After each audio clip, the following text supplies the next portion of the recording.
com outro nome, não é? É uma das primeiras instituições, a Nova Information School, que se dedicou de facto aos sistemas de informação geográfica. Como é que tem visto esta evolução, digamos, mais recente do sistema? Como é que viu desde os primórdios, digamos, já há algumas décadas, até agora, como é que tem visto esse desenvolvimento? Muito bem. Então, nós estamos ligados aos sistemas de informação geográfica há cerca de 25 anos. E temos um mestrado a funcionar há 15 nesta área e um outro há 10. Nós temos uma abordagem que olha para os sistemas de informação geográfica por eles próprios, olhar para a informação geográfica por ela própria. Noutras escolas, noutras instituições, têm existido outras abordagens que são também corretas, que é olhar para os sistemas de informação geográfica do ponto de vista das suas aplicações.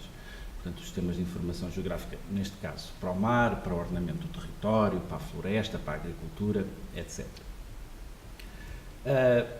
Tem existido uma evolução muito grande, até se nós olharmos para o número de programas que, em termos nacionais, têm vindo a ser oferecidos nesta área por várias instituições, ela tem aumentado muito.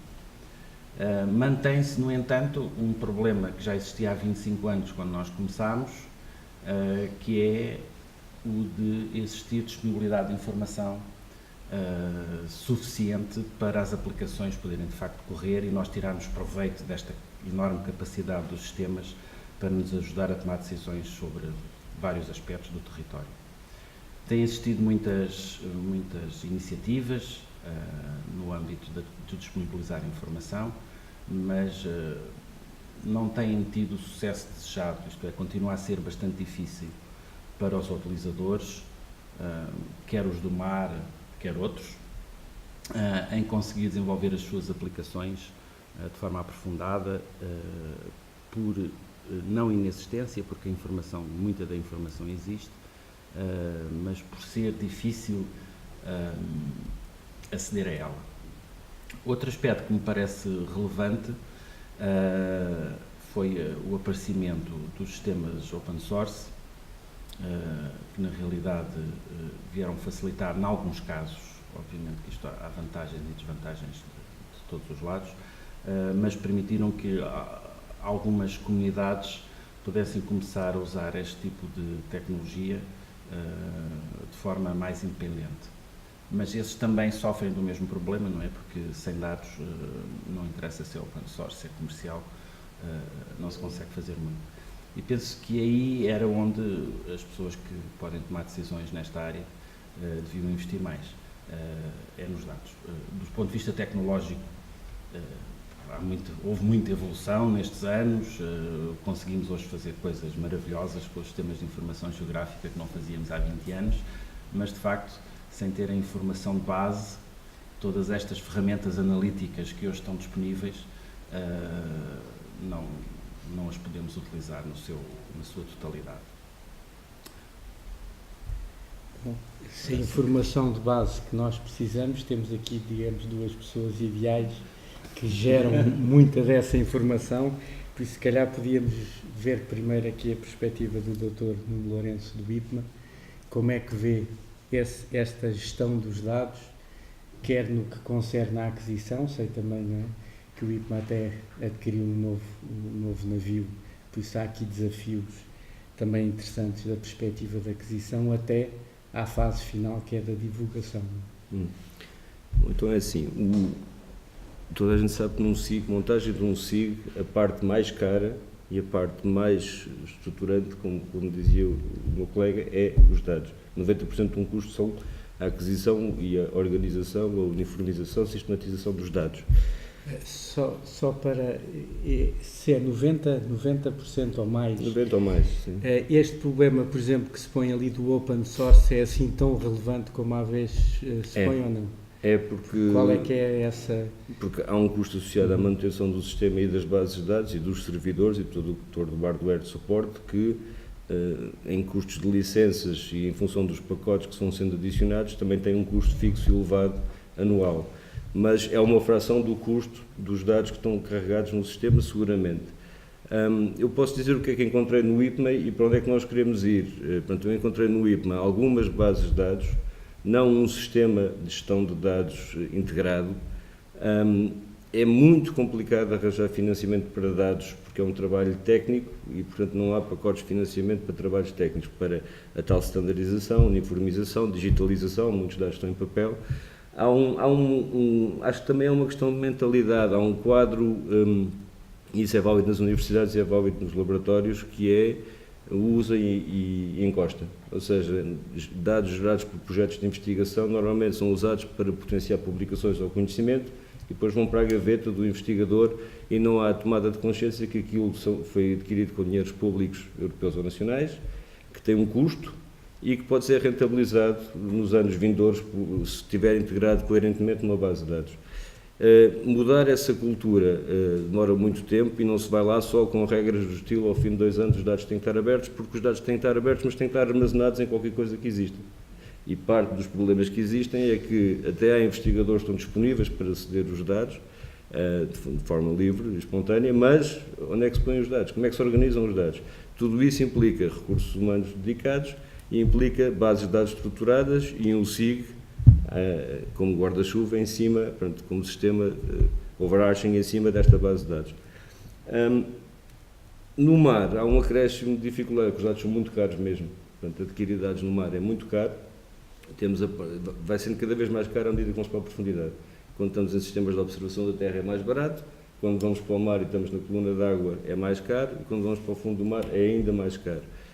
Nós temos feito um esforço de estancar neste sentido, desde que lá estamos. Há um conjunto de informação que nós queremos que venha nova e já armazenada em estruturas de dados e em modelos de dados coerentes. E depois, aos poucos, estamos a tentar andar para trás. E dou-vos o exemplo, por exemplo, o Sistema Nacional de Músculos Bivalves, que não estava totalmente organizado, temos feito esse caminho, tinha um conjunto de análises semanais de biotoxinas, de microbiologia em 51 zonas de produção, que estava estruturado em listagens, mas não estava estruturado numa base de dados consultável via internet e por aí fora.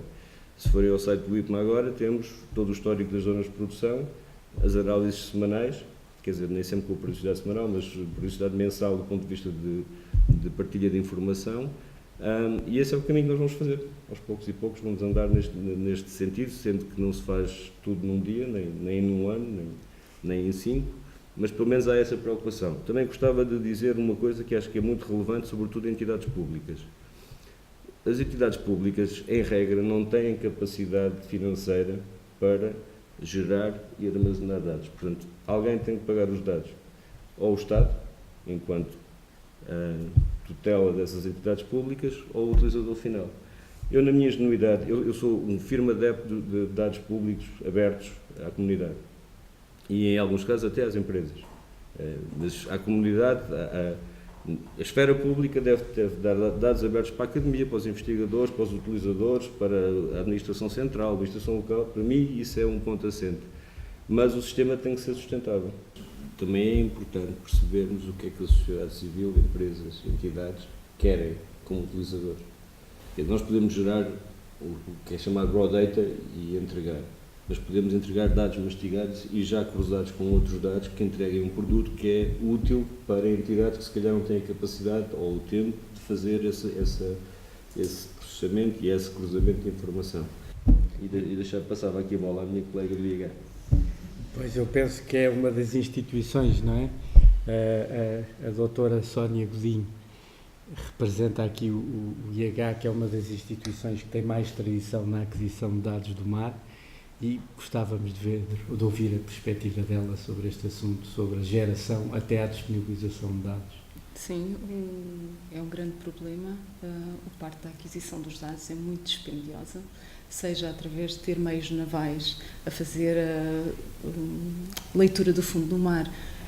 O volume de dados que depois é gerado através dessas missões é um grande volume de dados. Depois temos o problema de fazer o armazenamento dos próprios dados e depois não só é garantir que com o tempo esses dados também não se perdem, ou seja, temos de ter os dados inventariados de forma a que possamos usufruir deles ao longo do tempo, e isso por vezes era um problema que nós tínhamos, tivemos que passar pelo arrumar a casa Para além das plataformas navais, temos também a rede de monitorização ambiental, que são os marégrafos, que são as boias ondógrafo, que estão em constante aquisição de dados no mar.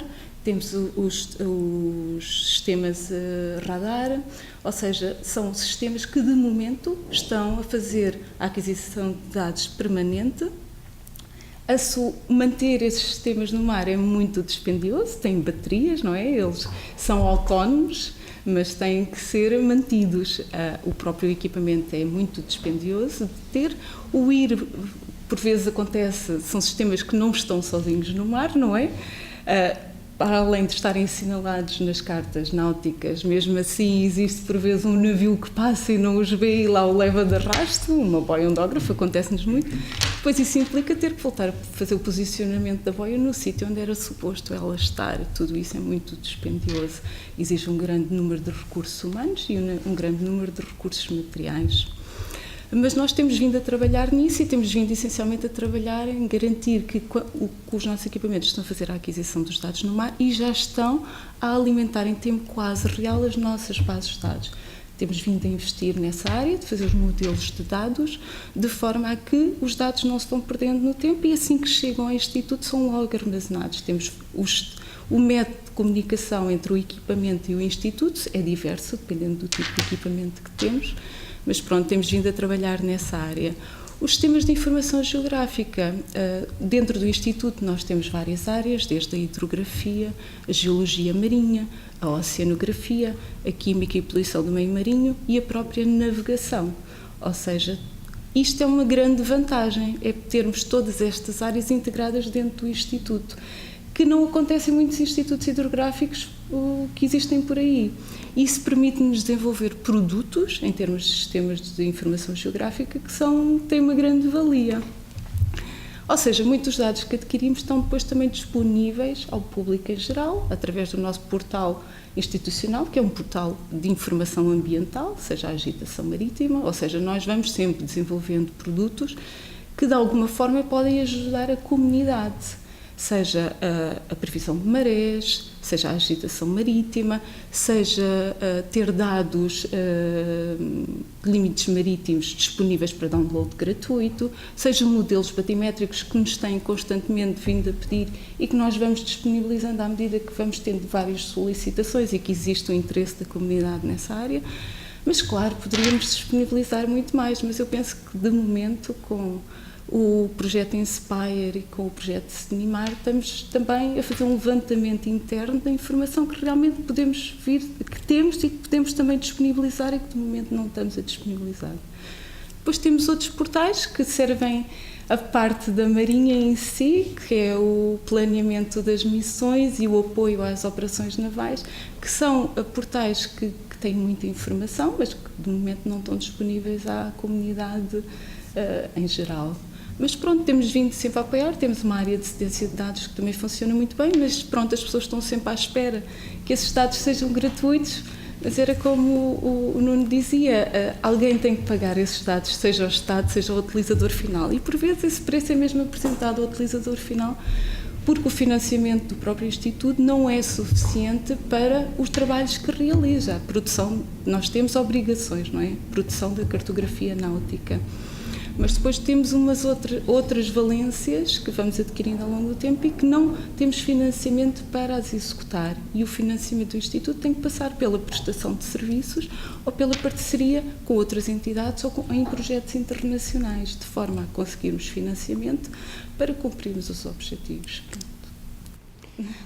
Eu não sei, eu lembro-me de uma apresentação do antigo diretor do Instituto de Meteorologia, que dizia precisamente que precisava de vender os dados, mas depois o custo da venda daqueles dados e a receita que ele fazia era uma fração tão diminuta do orçamento que aquilo parecia, digamos, que não seria lógico a pessoa ter, por exemplo, um instituto que está a recolher dados e que depois as pessoas não os conseguem utilizar por uma fração muito diminuta do financiamento que é conseguido com a sua venda.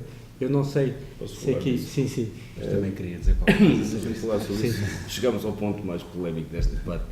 Tem a ver com, de facto, o acesso a dados. É assim, eu falei mais da componente mar porque foi a componente menos organizada, mas tenho que fazer justiça à componente atmosfera. Portanto, o ICMA tem a componente do Instituto de Meteorologia, que tem numerosos sistemas operacionais, tem uma estrutura de dados, esse assim é muito organizado, tem um supercomputador de suporte que corre modelos. Nós não falamos dos modelos, mas os modelos são importantes na arquitetura dos SIGs como ponto de passagem para output e input de dados e de resultados de modelos, e isso está tudo muito bem organizado do lado meteorológico. E, portanto, toda essa estrutura de hardware, de sistemas de blades, em que pomos discos de armazenamento, nós geramos teras de informação anual. Okay? Tem, de facto, custos agarrados muito significativos. Os dados do Instituto paulatinamente têm tentado abrir, e se forem ao site do IPMA verão que existe lá a previsão das ondas, sobre a elevação do mar, todo o modelo Mercator, o NEMO, as imagens de satélite e também a parte Nowcast. A única parte que está fechada, porque tem muitas implicações e porque tem custos muito elevados de manutenção e, portanto, tem custos na cedência, é o Nowcast, portanto, é os dados dos radares meteorológicos. A restante informação está disponível e pode ser solicitada e tem vindo a ser solicitada. Nós temos acordos com a REN, com a EDP, que permitem a passagem de dados. Obviamente temos também um canal especial com a Proteção Civil, para quando há avisos meteorológicos de eventos extremos, e temos cada vez mais, e é isso que queremos fazer, é isso que nem queremos fazer, cada vez mais informação a ser posta em tempo real ou quase real no nosso site. A questão que eu pus há pouco e que é de facto, acho que é significativa e merecedora de um debate é se nós chegamos ao ponto em que a cedência é total, então o sistema não é sustentável, deixa de haver cedência, porque deixa de haver capacidade de gerar os dados de suporte. E é esse equilíbrio, e para não é fazer disto um negócio, não é disso que se pretende, é manter o sistema sustentável, é só isso que está aqui em causa. Portanto, nós, em quantidade pública, não queremos enriquecer cobrando fatias monumentais de dinheiro para nos financiarmos, mas temos que conseguir manter os sistemas operacionais, isso tem um custo. Esse custo tem que ser colmatado com o que nós conseguimos, quer de receitas próprias, seja em dados, seja em projetos, seja em receitas da meteorologia aeronáutica. Portanto, o Orçamento de Estado a nós financia-nos exclusivamente uma parte dos salários e ponto final. Portanto, tudo o resto para a atividade de funcionamento e implementação e investimento vem em grande medida deste conjunto de coisas. Portanto, não é uma fração assim tão pequena. Bom, pois de facto esta questão dos dados é uma questão que eu diria mais de política de informação em termos do governo. Nós temos que ter em consideração o interesse público. O interesse público é o interesse de cada um de nós, individualmente, é o interesse das instituições públicas e privadas, dos consultores, enfim, da sociedade. Há vários modelos, de facto, para nós conseguirmos disponibilizar os dados. E, portanto, um é cobrar pelos dados e, portanto, a instituição financia as suas atividades de disponibilização de dados através daquilo que cobra. E o outro, que a mim me parece muito mais interessante, é os dados serem disponibilizados de forma aberta, a não ser que tenham algum problema de confidencialidade, por exemplo, no caso de operações de marinha, de guerra, etc. Portanto, aí não estamos a falar desses casos. Há um estudo interessante que mostra, que compara o modelo norte-americano com o modelo de muitos países europeus, e que é o seguinte: portanto, nos Estados Unidos a visão é de que, ao se abrirem os dados à sociedade, geramos riqueza no sentido que há mais empresas a trabalhar com mais qualidade, portanto geram mais atividade económica e o dinheiro recolhe-se através dos impostos dessa atividade económica, sendo que depois são esses impostos que vão permitir às instituições poder manter essa atividade dos dados completamente abertos. Porque, de facto, se não houver dinheiro para fazer essa manutenção dos dados, não é possível. Por muito que as pessoas queiram disponibilizar os dados, se não tiverem recursos para o fazer, não podem. E depois há um outro modelo, que, enfim, que em Portugal enfim, nós não sabemos bem qual é o modelo que temos, porque não há uma política muito clara sobre... Nós temos um modelo. Pois, exatamente. Não há uma política muito clara sobre esse assunto.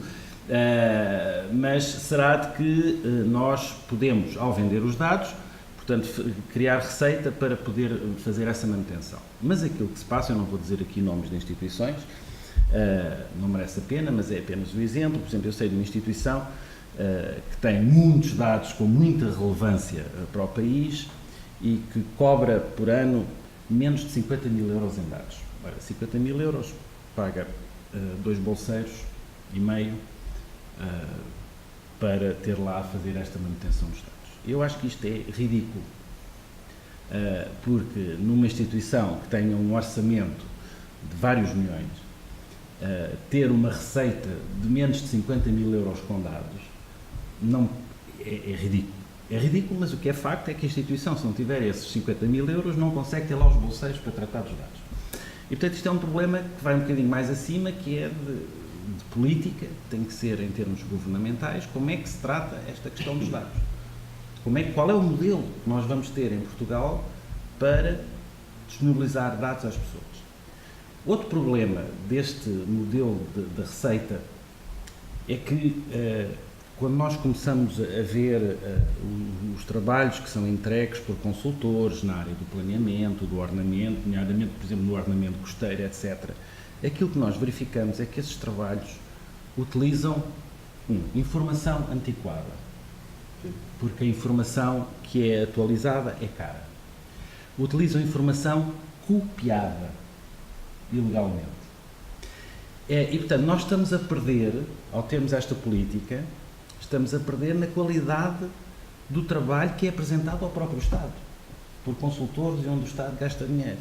E, portanto, há aqui um círculo que é mau, que de facto também não traz grandes receitas às instituições que produzem os dados e que eu penso que era importante parar, pensar sobre o que é que nós queremos fazer com os dados e de facto dotar as instituições que produzem esses dados e que os podem disponibilizar à sociedade dos meios, enfim, nós sabemos que é tudo reduzido, mas dá alguns meios para poder libertar esses dados, porque depois a riqueza que se cria não é calculável, mas eu penso que será muito maior.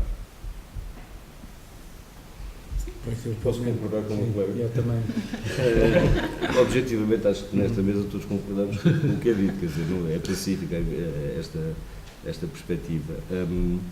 Eu volto à forma original, independentemente das considerações políticas de dados e por fora, houve, do lado das TIC, das tecnologias de informação, um atraso enorme na administração pública e um atraso muito grande mesmo em laboratórios de Estado. E quando não se trata da casa, depois pôr a casa direita é muito mais complicado. Nós, desde que o IBM foi criado, marcámos ali o ano zero e estamos a tentar tratar da casa desde aí. E depois, paulatinamente, com recursos como o OSTEMIMAR, como o NIPIMAR, um conjunto de sistemas que estão a ser desenvolvidos muito orientados para o mar, estamos a tentar ir arrumando a casa para trás. Agora, isso é um esforço muito grande, que implicaria muito mais recursos do que se a casa tivesse estado sempre organizada.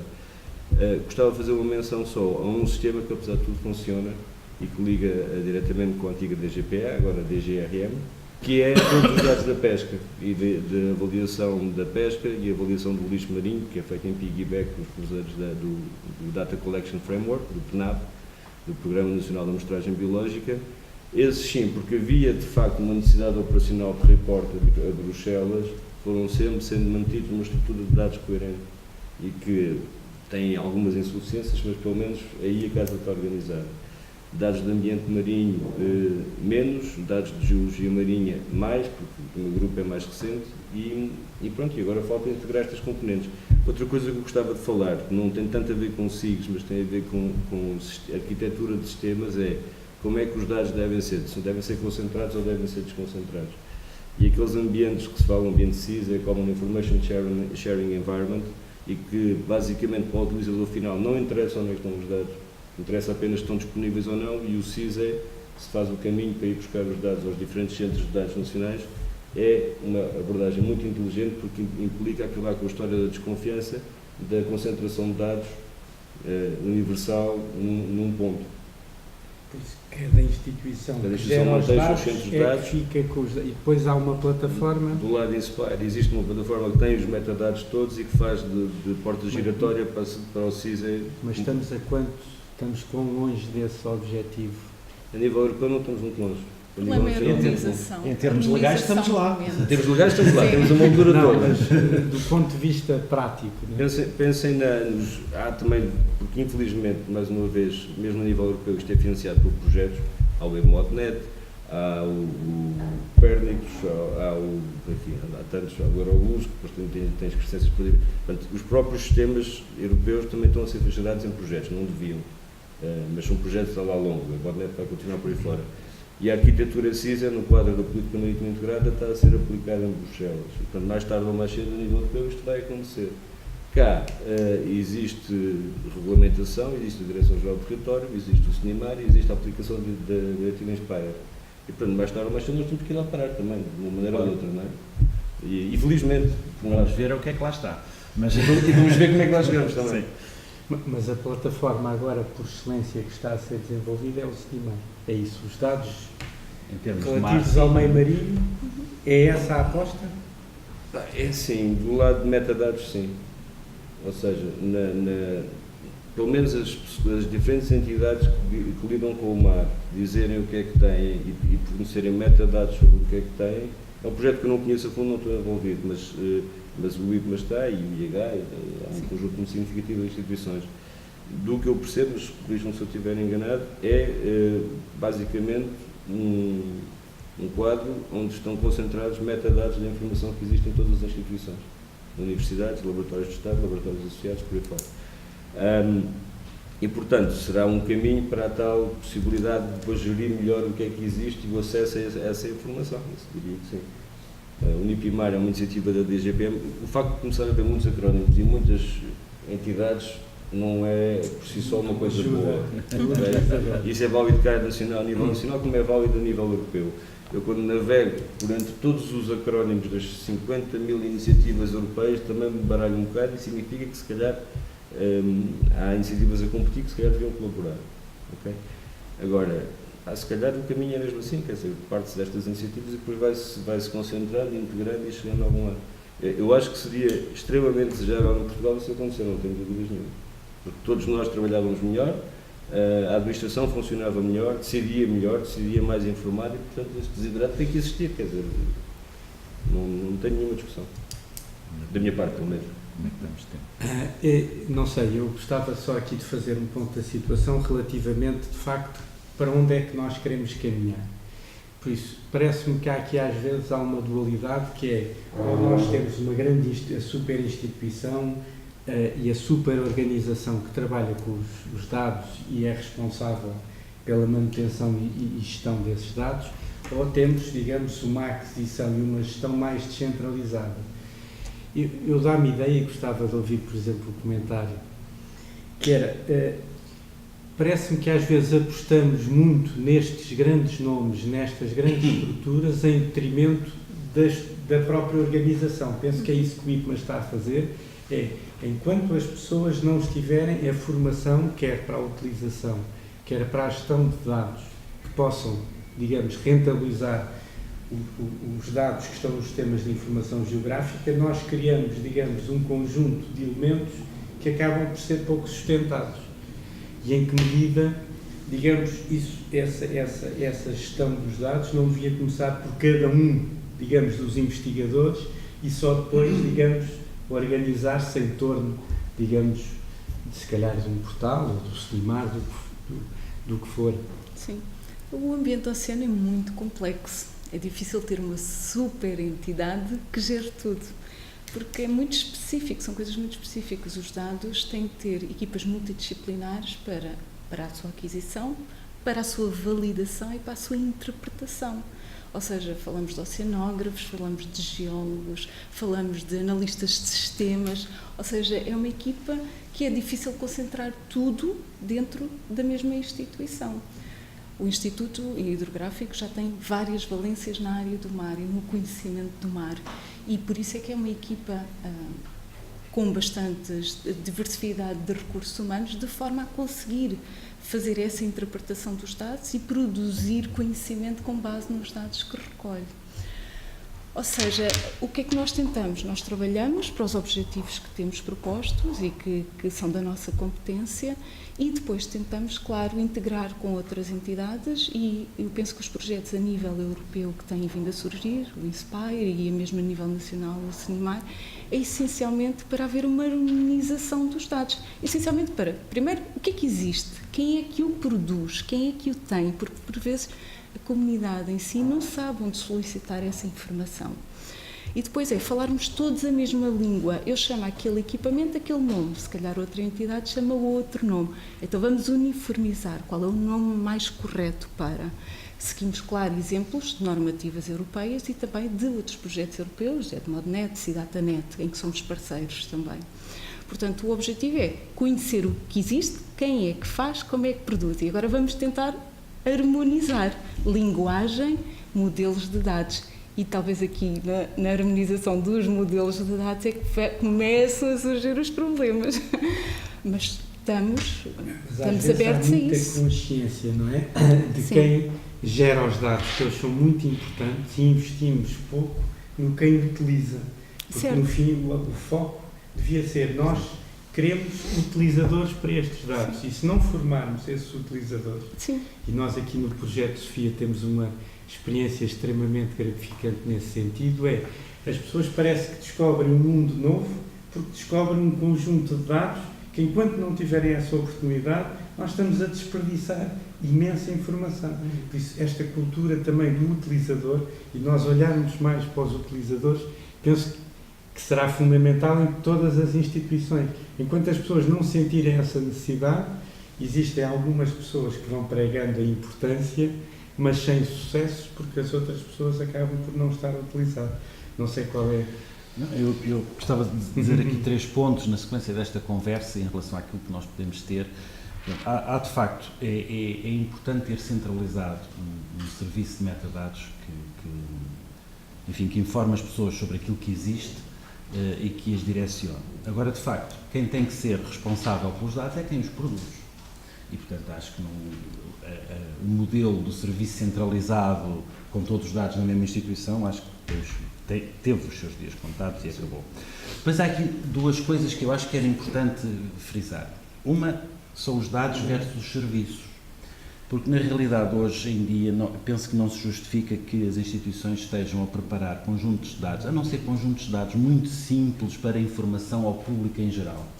O que nós queremos é aceder aos dados através dos serviços. E, portanto, também é preciso também, talvez, criar uma cultura de dados versus produto. Portanto, uma coisa é eu receber um mapa que tem os dados do clima já processados, outra coisa é eu aceder aos dados para fazer o meu próprio mapa.